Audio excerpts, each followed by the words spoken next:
Previous video में हमने एक क्रिकेट प्रिडिक्शन का लाइव प्रैक्टिकल केस किया था और स्क्रिप्ट बनाई थी फर्स्ट कस्पल सबलॉर्ड की। अभी फर्स्ट कस्पल सबलॉर्ड जो पूरी एंटायर गेम को रिप्रेजेंट करता है, तो फर्स्ट कस्पल सबलॉर्ड की कंप्लीट स्क्रिप्ट हमने डीकोड करने की भी कोशिश की थी।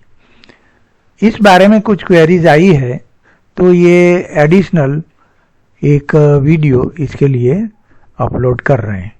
देखिए, ये इन जनरल कोई भी अगर गेम है जिसमें दो पार्टी है ये प्रतिस्पर्धा में, तो कोर्ट केस है उसमें भी दो पार्टी होती है, क्रिकेट मैच में दो टीम होती है, इलेक्शन में भी मान लीजिए दो कैंडिडेट्स हैं, एक है एक ओपोनेंट वाला है, तो दो पार्टी वाले जो केसेस है सबके लिए क्वेरी चार्ट बहुत इफेक्टिव रहता है। क्वेरी चार्ट का मतलब है जब भी क्वेश्चन जनरेट होता है तो इस समय का ये स्काई व्यू, प्लेनेट, राशि, नक्षत्र जहां जहां है वो डिग्रिकली हम इसका चार्ट ड्रॉ करते हैं। अब देखिए, प्रीवियस वीडियो में हमने ये केस लिया था, यही केस के बारे में हम बात करते हैं। इसमें जो स्क्रिप्ट बनाई है, जो कंप्लीट हुई थी, ये स्क्रिप्ट हमने कैसे बनाई थी, ये प्रॉपर वे होता है सिस्टमेटिकली, और इसमें देखने की कोशिश की थी कि फर्स्ट कस्पल सबलॉर्ड और सेवंथ कस्पल सबलॉर्ड ये दो में से कौन स्ट्रॉन्गर है। तो दोबारा रिपीट करेंगे, इसमें फर्स्ट कस्पल सबलॉर्ड ही स्ट्रॉन्गर पोजीशन में दिखता है। ये रीजन ये बताया था कि 1 6 11 ये तीन नंबर ज्वाइंट होके ये विक्ट्री जीत का इंडिकेशन हमें मिलता है। तो यहाँ सेवंथ कस्पल सबलॉर्ड के लिए 7, 5 और 12 मिलना चाहिए, जो नक्षत्र लेवल पर हमें नहीं मिल रहा है। सबलॉर्ड लेवल पर 5 नंबर पड़ा है। एक दूसरी बात यह है कि फर्स्ट कॉलम सबसे, ये जो हाउस ऑक्यूपाइड बाय प्लेनेट वाला जो फर्स्ट कॉलम है, ये सारे नंबर्स स्ट्रॉन्गेस्ट होते हैं। तो ये सारे नंबर स्ट्रॉन्गेस्ट है और उसके बाद वाला कुछ कम और उसके बाद वाला कुछ कम। मतलब जो थर्ड कॉलम है जहां लिखा है ये house is signified by planet as cusp ruler, तो ये अगर स्ट्रॉन्ग है तो उसके बाद वाला मतलब बीच वाला स्ट्रॉन्गर है और ये फर्स्ट वाला स्ट्रॉन्गेस्ट है। तो ऐसे करके हमें स्क्रिप्ट पढ़ना चाहिए। तो यहाँ आप देखिए, जो रेड कलर से जो नंबर्स दिखाए हैं ये सारे फर्स्ट कस्पल सबलॉर्ड की फेवर वाले नंबर्स हैं। ये सारे नंबर लेफ्ट साइड ज्यादा है। ये 11, 1 और 10 देखिए लेफ्ट साइड यहाँ सेटल हो गए हैं, और वो भी स्ट्रॉन्गेस्ट लेवल पर, मतलब सबलॉर्ड का भी जो स्टार लॉर्ड है वहां ये सेटल हो गए हैं। तो ये एकदम स्ट्रॉन्गेस्ट पोजीशन हो गई। तो इसलिए हमने प्रिडिक्ट करने की कोशिश की थी, प्रिडिक्ट किया था कि फर्स्ट कस्पल सबलॉर्ड वाली टीम जीतेगी, मतलब toss winner team will win. तो इसलिए ये स्क्रिप्ट के बारे में हमने ये डिस्कशन किया। कुछ रिट्रोग्रेड जो प्लैनेट्स होते हैं इसकी इफेक्ट के बारे में क्वेरी आई है। अभी इसमें देखिए, इस जो स्क्रिप्ट बनाई थी हमने, इसमें दोनों पार्टी के लिए, ये first कस्पल sublord and seven कस्पल sublord, ये दोनों पार्टी के लिए रिट्रोग्रेशन मान लीजिए यहाँ सब लेवल पर मिल रहा है। तो ये दोनों के लिए मतलब स्ट्रेंथ कम करने वाली बात हो गई। तो इसे हम इग्नोर करेंगे तो चलेगा, क्योंकि इसमें क्या है कि पलड़ा किसका भारी होता है ये हमारी देखने की कोशिश होती है। मान लीजिए रिट्रोग्रेशन होने की वजह से यहाँ तो राहु है, लेकिन और भी कोई प्लेनेट होता है जब और कार्य करते हैं, और एग्जाम्पल्स हम लेते हैं और एक्सपीरियंस करते हैं, तो अगर रिट्रोग्रेशन यहाँ सब लेवल पर मिलता है तो ये फेलियर दिखाता है, ये सही बात है। लेकिन ये एक ही पार्टी के लिए नहीं है, इस एग्जाम्पल में दोनों पार्टी के लिए होता है। कभी अगर ऐसा होता है, मान लीजिए फर्स्ट कस्पल सबलॉर्ड है और सेवंथ कस्पल सबलॉर्ड के लिए हमें कोई और दूसरी स्क्रिप्ट बनानी पड़ती है, और फर्स्ट कस्पल सबलोड वाला है तो उसे सब लेवल पर रिट्रोगेशन मिल रहा है, तो मतलब इसका स्ट्रेंथ बहुत कम हो गया। और 7 कस्पल सबलोड वाली जो अलग स्क्रिप्ट हम बनाएंगे उसमें नहीं होता है, तो इसका ये प्लस पॉइंट हो गया। तो ऐसा करके हमें काउंट करना चाहिए।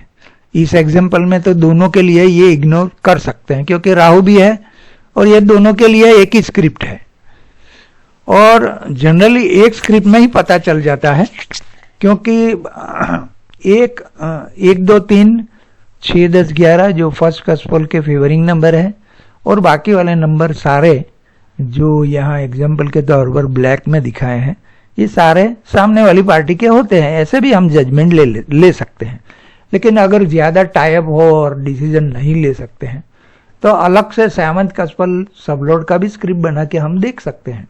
अब बात कर इन जनरल हम बात एक शॉर्ट नोट से करते हैं। ये देखिए, ये आज का जो वीडियो बनाया है इसमें कुछ पॉइंट हम डिस्कस करेंगे, मतलब कमेंट करेंगे। पहले तो सबसे पहले बात करते हैं कि कोई भी गेम या क्रिकेट अगर स्टार्ट होती है तो ये स्टार्टिंग पॉइंट बहुत इंपॉर्टेंट होता है। हमारे गुरुजी मतलब प्रोफेसर केएस के ये beginning point is very very important, ऐसा कई किताबों में लिखा है।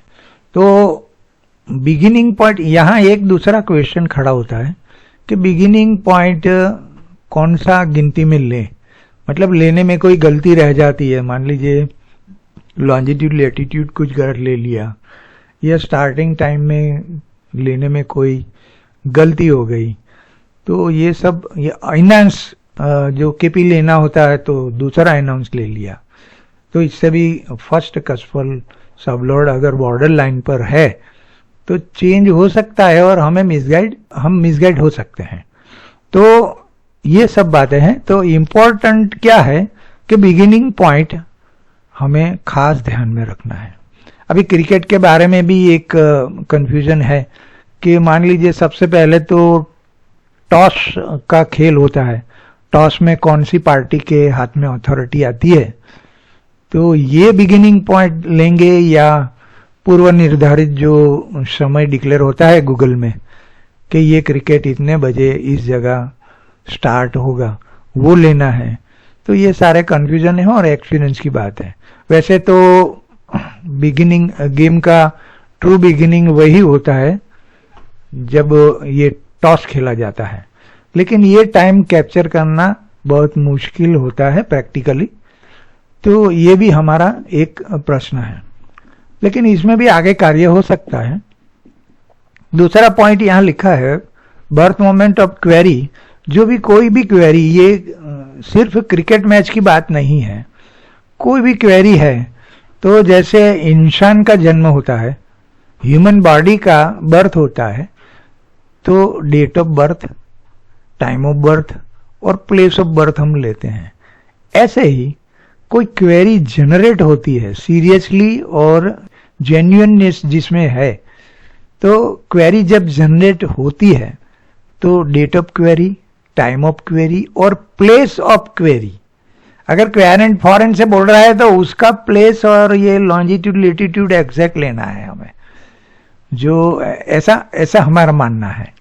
तो ये एक लॉजिक यही है कि ह्यूमन बॉडी का बर्थ और क्वेरी का बर्थ ये एक ही चीज और एक ही, मतलब ये जीपीएस से हम वही पॉइंट पकड़ेंगे जहां से हमें स्काई व्यू देखना है। तो ये एक इंपॉर्टेंट पॉइंट था। दूसरा एक पॉइंट है preparing and decoding complete script of first cuspal sublord of the chart prepared for the selected moment is very important. ये इसका जो हमने जो स्क्रिप्ट बनाया था इसका डिकोडिंग बहुत हमें हेल्प करता है और राइट डिसीजन लेने में मदद करता है। चौथा पॉइंट है 4 नंबर का point, please remember the script of first कस्पल sublord prepared tells us future of the entire game. ये पूरी गेम का ये स्क्रिप्ट है, ऐसा नहीं है कि पहली पार्टी और ओपोनेंट की पार्टी, ऐसा कुछ नहीं। ये जो स्क्रिप्ट है हमने जो एग्जाम्पल में लिया था ये पूरी स्क्रिप्ट एंटायर गेम की हम बना रहे हैं, इंडिविजुअल स्क्रिप्ट नहीं है। स्क्रिप्ट मतलब ये पूरी एंटायर गेम, उसका फ्यूचर देखना है। और फ्यूचर में वो देखेंगे फर्स्ट कस्पल सबलॉर्ड से एक पार्टी को और ओपोनेंट पार्टी को सामने वाले 7th कस्पल सबलॉर्ड से देखेंगे। तो ये पॉइंट है। 5 नंबर का पॉइंट ये कहता है, हमें रिमाइंडर से हमें मालूम पड़ता है, ये रिट्रोग्रेशन वाला जो हमने ऑलरेडी अभी डिस्कस किया है। तो रिट्रोग्रेशन का इफेक्ट फर्स्ट कस्पल सबलॉर्ड को होता है और साथ साथ में 7 कस्पल सबलॉर्ड को भी होता है। तो एक ही बात है, ये मतलब रिट्रोग्रेशन वाला हमें इग्नोर करना चाहिए। हाँ, ऐसी सिचुएशन है कि एक को होता है और एक को नहीं होता है, तो जिसका भी रिट्रोग्रेशन का इफेक्ट होता है वो वीक हो जाता है और जिसे नहीं होता है वो स्ट्रॉन्गर रहता है। ये हमें जजमेंट में काउंट में लेना चाहिए। तो ये था कुछ पॉइंट। क्वेरी चार्ट है, ये सारे केसेस के लिए है जिसमें 2 पार्टी इंक्लूड होती है और एक्यूरेट लेना चाहिए। तो ऐसे करके हम प्रिडिक्शन के फेलियर चांसेस कम कर सकते हैं। तो आज बस इतना ही। Thank you very much.